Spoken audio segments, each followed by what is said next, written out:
Brought to you in association with Grendel Press.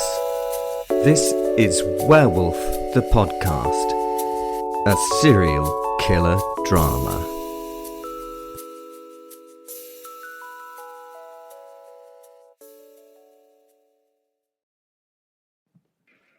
I love the violence. Oh, it's amazing. And then suddenly there's a striking clang of what sounded like some horror-hammered hell's bell struck, and everything in the room just stopped. It just stopped, proper just stopped. Everything moving. It was like, I can only imagine it was like magic. It was magic, was it not? God, I'm stupid sometimes. It was magic. The scene was as if paused in a movie. You've got the idea. All the bar's creatures were frozen, as was I in mid-motion. Some things travelled through the air, just like flying, and others lay still on the floor, especially the dead things.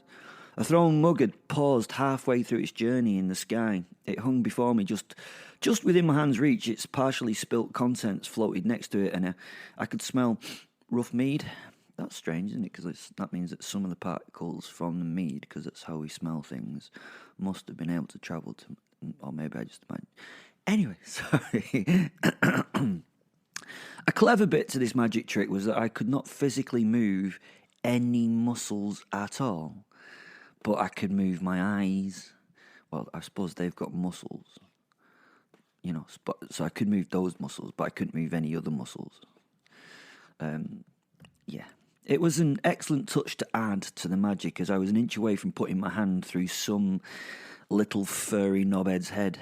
God, it was frustrating. I tried to move with every ounce of my strength, but it was no good. I was stuck, as was everyone else in the room. I was so close to putting out the dogman thing's lights, it fucking hurt. A purple-robed figure coalesced in a space to my left with an audible burst of light. Shut up. I know you can't get an audible burst of light, but we're talking magical shit, right? So anything can be acceptable, or some stuff like that. The purple glowy robe was a shadow wrapped in a neon purple. Well, it was a glowy purple robe. It lifted its shrouded arms above its head and turned in like a weird circle, looking around the room and seeming to consider everything it saw. Well, the hood considered everything. I couldn't see its face, because... Anyway. As it turned in its 1980s neon reminder of hell-like eye-bleeding colours, I could see that word Bosworth was printed in neon pink, flashing letters across its back. This guy... thing was either a showman or shopped at the same place as Elton John did. Maybe, perhaps both, who knew? It paused, and even though I couldn't see a face, I could definitely see that the thing was thinking and sort of considering what to do. This was the Bosworth that the professor had mentioned previously. Apparently, he knew his malts or something. For some reason, I found the knowledge of this thing knowing the traditional malts a bit distasteful due to the colour of its robes. Should it not be in like Scottish tweeds? I may be stereotyping, but it didn't look like it should be an expert in malts. Maybe, I don't know, an expert in slutty named cocktails. Things like, I don't know, the salty seaman. Seaman with an A in it. With an A in it. You made that joke yourself. Don't try and blame me for the way your mind works. Hello, ladies and gentlemen, hermaphrodites, asexuals and others. That is the karaoke and the brawl part of the evening over. I think it was waiting for maybe a cheer or a round of applause, but sadly we were all a little, stuck. Oh, he continued as he realised the audience could not interact. I always forget that you are somewhat indisposed at this point, it said. We'd like to finish the brawl by 8:88 a.m. with a complimentary drink or two at the bar, which will be attended for you by the wonderful Fliss and her crew. He waved a robe-covered arm to the bar, where the beautiful people nodded at the mention. As you know, The brawl is officially over, and more violence in my establishment will not be accepted. If you want to continue anything, please do so on your own planes of existence. Thank you. Also, please remember that the staff are not here to accept any abuse from you patrons. Well, that's a lie. They'll accept it, but then they'll drink your brains out of your respective ears as a result. And that is with the full backing of the management I had. Although, looking around some of you here, they would go hungry to say the least.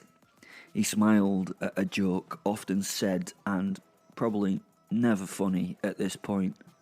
My perambulating eyes, that's a good word, isn't it? Fell on Fliss, the beautiful woman at the bar. She briefly flashed into a grotesque giant insect-like creature with spiky mouth parts that looked as though they were well designed for the job of drinking your brain through any orifice. It was a somewhat disquieting momentary vision, and even I thought that I'd be giving a very hefty tip at the end of this night of revelry. After disseminating its information, the robe seemed to throb in colour, grow in stature, and start to build vocally in volume. It began to chant some litany to the crowd. Then quickly bringing its hands down, a flash left the end of the arm's robes and spread through the silent room with a strange smell of Parma violence. If you don't know what those are, they're a kind of weird sweet in America candy that kids eat in Britain that tastes like, well, it tastes like you're eating cheap perfume, but weirdly they're nice. I am Bosworth Purple Flasher, Chief Robe Meister of the Violet and Violent Throbbing Dawn. This is my reality, and I control it. As the god of this site and most fashionable and voluminous robe winner, voted 3 years, running by Hags and Horrors magazine, I call upon the dead to rise!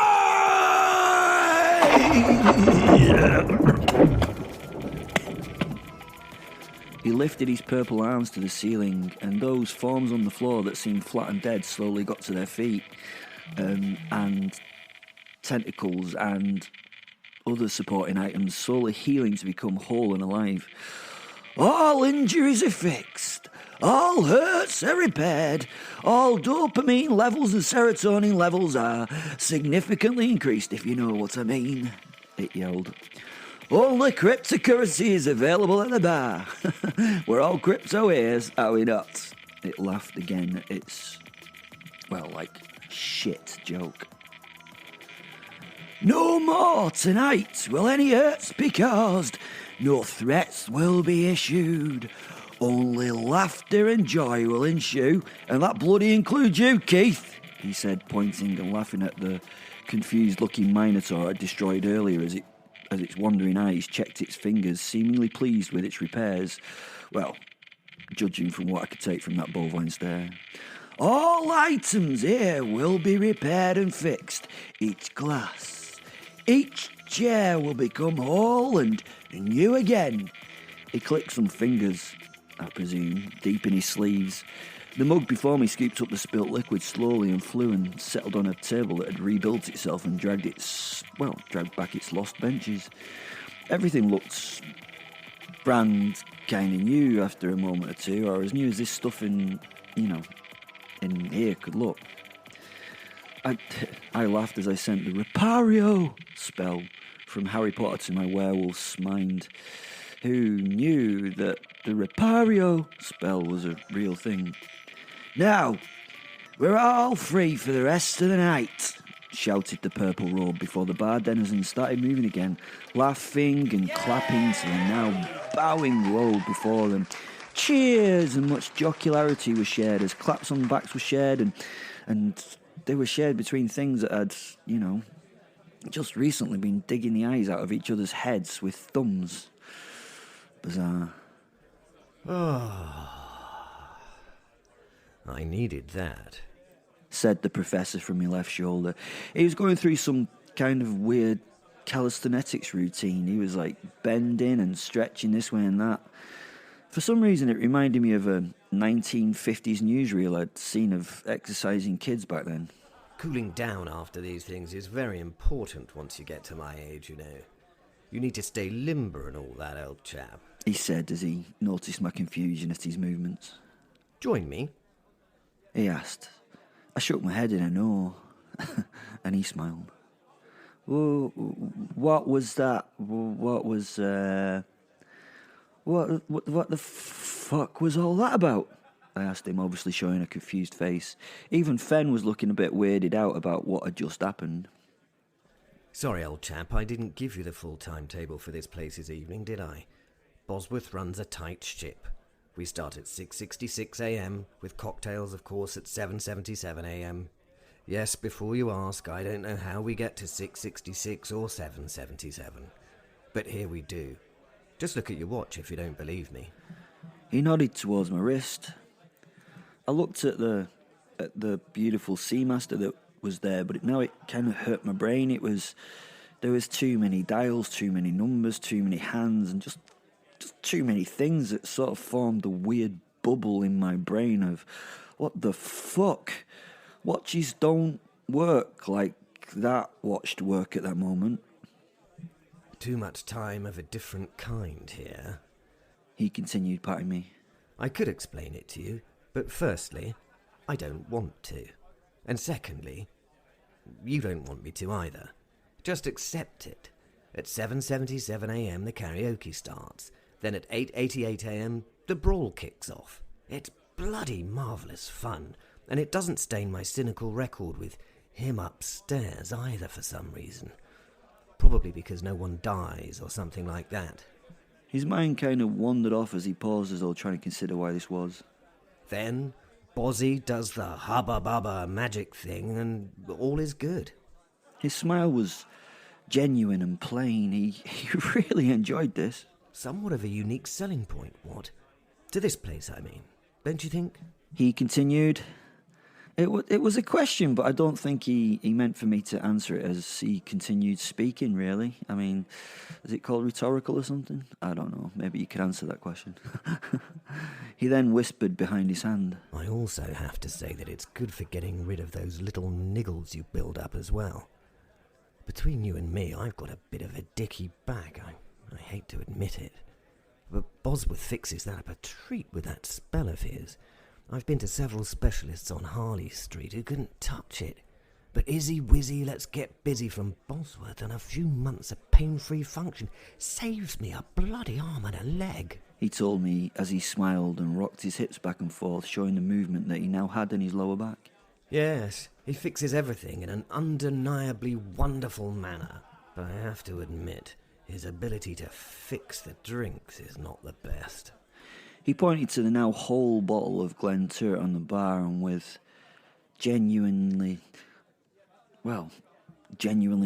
sadness, he just said, This, for instance, will never be the same, I'm sorry to say. He said, shaking his head mournfully and drawing the sign of the cross over his chest. A bellow distracted me from across the way, and the Minotaur I now knew as Keith came storming towards me, looking all angry and bullish. The Professor just stepped back and leant back on the bar as though nothing was happening. I was getting ready to fight as the thing roared and snorted, steaming its way through the crowd. But for some reason, I didn't retaliate first in this case. I was waiting to see what would happen, as everything else in the room behaved as though, nothing was out of place. Was this now normal behaviour for the mighty Keith the Minotaur? In the next moment, the Minotaur just grabbed me in a bone-crunching hug. I barked as it winded me with the force of its unwarranted cuddle. Ah, Keith! The Professor said to the bull. How goes it? Is the herd of honey and calves okay? The bull nodded and shook its head, speaking some language I didn't know. The Professor laughed in return at his response and shook his head. You have what, 25 heifers now? I don't know how you do it, my friend. You must be exhausted. Getting on these days a bit, you know. Actually, you were definitely off your normal dazzlingly violent game on the dance floor tonight. Beaten by an untransformed werewolf, no less. What would you say if he knew? They both laughed at this, and the Minotaur shook its head in acknowledgement. It nodded towards me, who had a somewhat... I had a somewhat glazed look on my face at this bizarre conversation that was happening. I know it was weird enough with the creatures involved and the magic and shit, but it now seemed that these guys knew each other really well on top of things, and the death and destruction of the last half hour was just simply a normal kind of thing. Oh, of course, I'm sorry. Allow me to introduce you. This is Will. He is a werewolf. Simon said, pointing to me. Yes, he's one hell of a fighter, too. A bit cruel, but then we all have our kinks, don't we, huh? The beast bellowed a sigh, shook my hand, and just then simply wandered back off into the crowd. Used to be a monster to Zeus in a labyrinth no one went to. We rescued him a couple of decades ago now. It was the last of his kind, actually. Now they're becoming a little too common to hide. Too much bloody testosterone for their own good, that lot, if you ask me. Fen stood next to me laughing at all that had happened. The confusion I pervaded always made him happy, so he was in his absolute element. That was a great fight to watch, gentlemen. You did some right good fighting, said Fen. Why, thank you, nodded the professor. Let's get a little more of the libations going, shall we? He continued. I'm afraid you may have to go and chat with Lucifer over there, Will, said the professor. His arm pointed to the unholy, glamorous woman across the bar. Give her my best. It's not that I don't want to speak to her. It's just that it always makes life more complicated, and that's something I can do without at this juncture, okay? Good luck. He gave me a mock salute and turned to the bar stewards. Go on. Off you pop. I smiled as I caught the eye of the beautiful woman across the room. Yeah, she was there. Yeah, she was here. Of course she was. She was the Lucifer who was looking on like a big looker looking at what had happened. I left her eye contact momentarily to look for the horrible vampire woman. She was nowhere to be seen. She wasn't present anymore, or at least I couldn't sense her in this crowd, and even in this riot of sensations I could have been able to pick her out of anywhere. Then another memory struck me.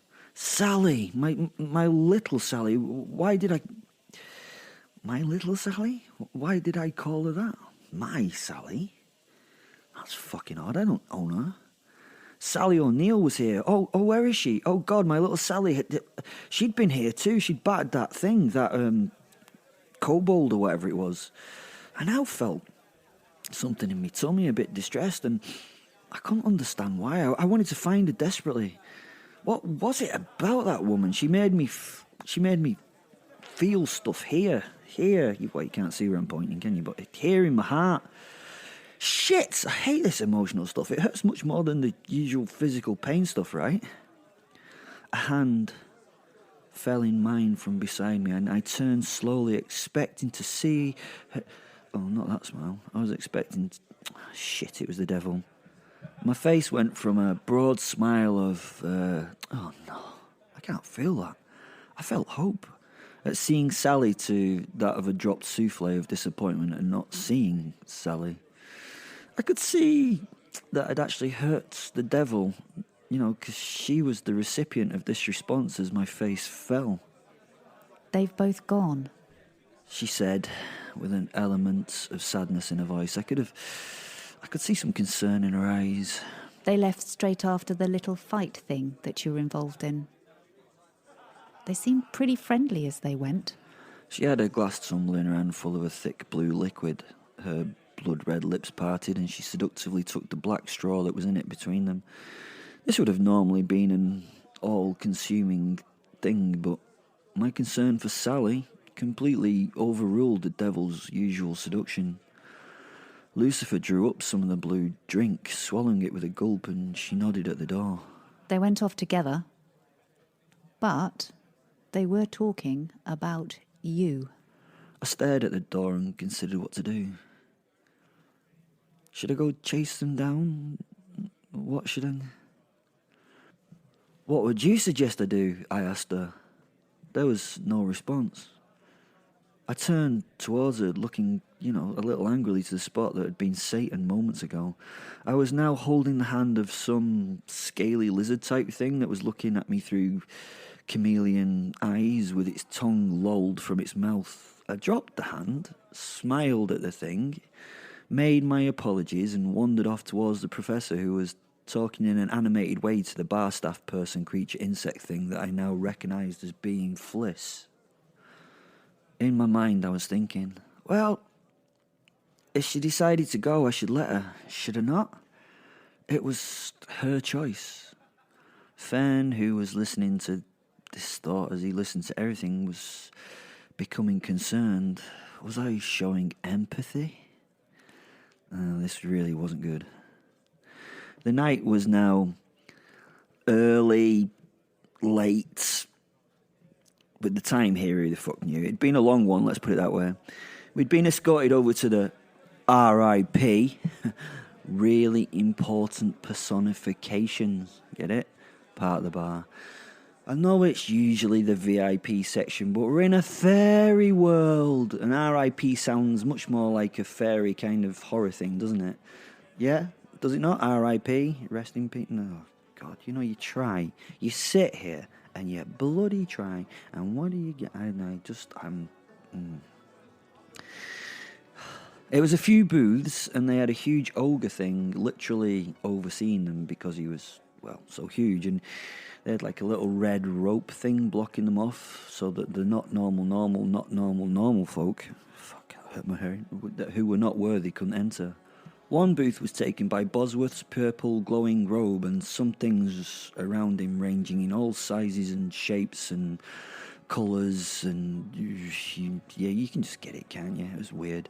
The surface of the table was coated in the night's detritus, spilled beer, cups, glasses, bottles, and strangely sparkly white streaks. Don't know what that was. Oddly, the booth seemed surrounded by flitting little lights floating in the air. But only on closer inspection did I realise that they were actual little fairies flying around and offering fairy, let's call it dust for the sake of our audience. "Ah, Simon," said the robed Bosworth as he got to his feet to greet the professor with a hearty handshake. "Oh, and you must be well. We've heard so much about you over the past few years," he said, offering me the same greeting as the professor. "Please, sit. Join us. We're all dying to hear about all your life from the werewolf's mouth, as it were." We sat comfortably amongst the other things that sort of weirdly snuggled and cuddled in around us. The things genuinely seemed fascinated to hear me stories, and unusually for me, I fell for it. Well, I fell for it's probably wrong. I mean, I enjoyed the fact that someone wanted to know about me, and normally I wouldn't share just because that's something I'd learnt not to do. But I figured that these others could understand and really get a werewolf. Humans don't really get us, you see. All thoughts of wee Sally were gone. She'd left. "The best for our guests," Bosworth barked at a waiter nearby who shuffled off to the bar to get whatever the best was. I looked at Simon, who gave me a very unprofessor-like thumbs up as he rubbed his palms. I sensed that he was excited about getting Bosworth's best. He lifted a finger to one of the flittering fairy folk, and it floated over to his extended finger, where it sat for a moment before lifting off once more and leaving a deposit, which Simon then deposited in a nostril with a satisfied sniff. "So, tell me why you two are compadres and why you're here at my humble establishment this evening," Bosworth asked with his deep voice from his cowl. To be honest, I was a little bit nervous. I couldn't see the creature within, and it seemed to read this. He either read my mind or read my body language or something. "Oh, excuse me. I should really introduce myself first. I am Bosworth, Purple Flasher, Chief Robe Meister of the Violet and Violent Throbbing Dawn. I am a djinn, a genie, a minor god. This is my establishment and my little world that I control." Hands now moved clear of the sleeves of the robe. They were actually fucking neon purple in colour themselves. Yeah, the skin emitted lights. The things around me noticed my discomfort, and a couple laughed lightly at it. "Stop it!" admonished the djinn. "I am new to him here." He removed his hood and introduced a slightly too large purple head on a purple body. I couldn't, sort of stereotype his looks based on race or form. I couldn't, but he was just really, purple and glowy. He could see I was a little taken aback, but didn't seem hurt or disappointed that I was. "Welcome to me world, Phaeton, and the Phaeton Arms, the famous Phaeton Arms. Now, young Will, me lad, we want your stories." All the drinkers either sat back or sat forward in their respective seats to get comfy. Eventually, all eyes, and there was some weird fucking eyes there, and there was an odd number of them too, which was odd, stared at me in anticipation. It was like story time at nursery school. It was about 5 hours later. Sorry. Simon and I had been monologuing for a few hours and stuff, and drinks just kept coming and stuff, and people liked what I was saying and stuff. God, I was pissed. The world was doing that. Do you know that spinny things when you close your eyes and stuff wanted out my belly and stuff, but I was managing to keep it together because I'm a werewolf, Our audience were worshipping us and stuff, and I told them stuff that was pretty horrendous and stuff, but they loved it and stuff. Simon had said some stories that topped mine, and when it came to mass murdering and stuff, he knew his stuff. He was an utter bastard in the past and stuff. He was proper evil and stuff, honest. I liked him loads. After a while, the bar seemed to empty a bit, apart from the RIP area. The bar staff who joined us, many of them seemed to sort of wrap themselves around a thoroughly happy Simon. He had both arms full of bodies. Sorry. And one sat on his lap as he pontificated about stuff. He liked a good pontificate. Excuse me a minute. He was good at it. I enjoyed his pontificating. I had my own little team of worshippers too. I'd never been this drunk, but the fairy dust that I'd never tried before seemed to keep me going somehow. It was like that cocaine, but nicer. It was good stuff, and was that stuff. The little fairies would light a light on your finger, and leave a little pile of sparkly, shiny powder stuff, which you then snorted. Made you want to fly and stuff. I didn't want to know where it came from as I watched one of the beautiful, tiny winged female fairies squat and grimace with effort as she deposited more stuff on my finger. Eventually, there was no more time. I don't remember much at this point, but being taken somewhere else by a posse of pretty people. I was taken into a large bedroom in a posh type hotel called the Phaeton Hotel. I found that imaginative, and then, somehow we did all stuff. It was incredible. Orgies, group sex is one of my favourite things, and this was an orgy as one of those of gigantic proportions.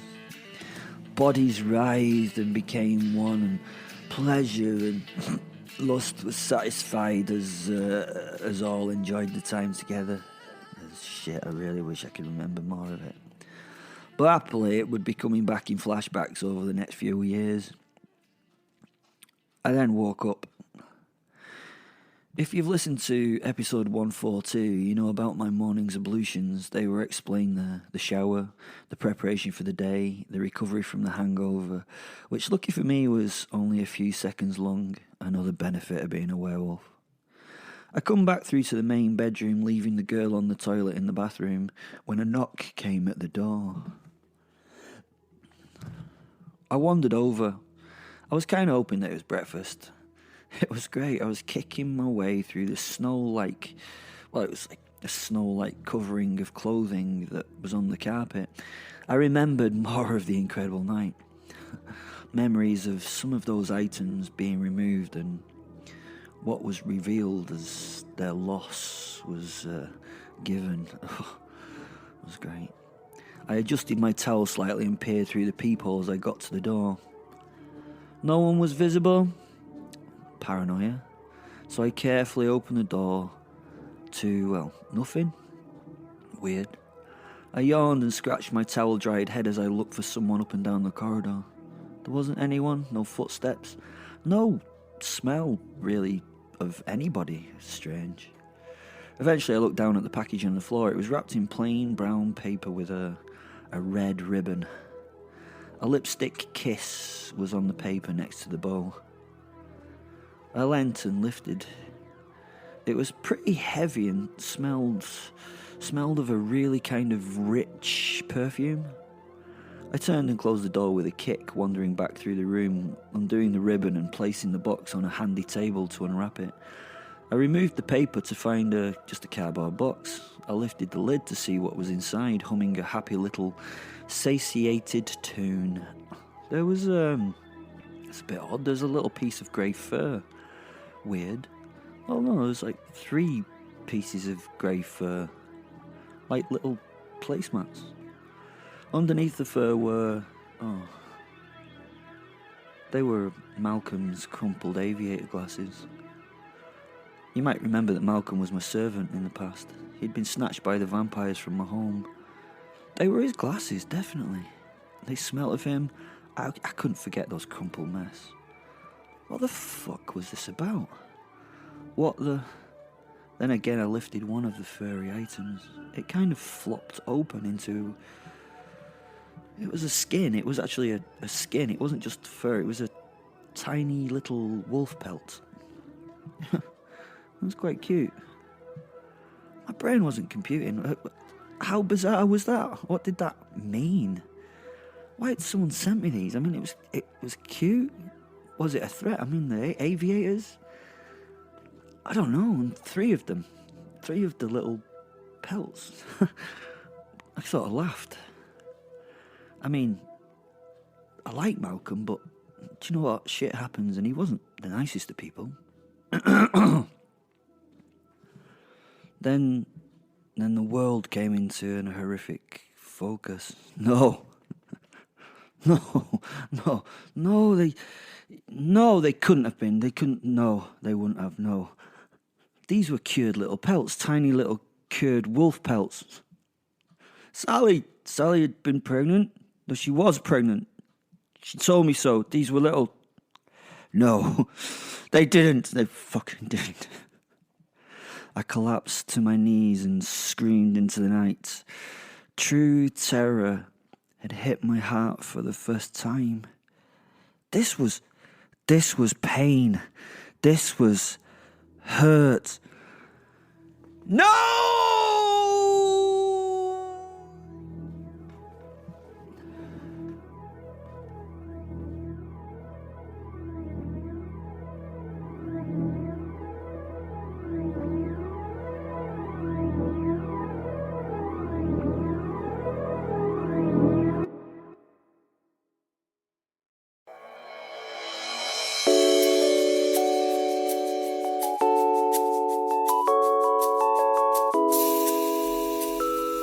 Brought to you in association with Grendel Press. This is Werewolf the Podcast, a serial killer drama.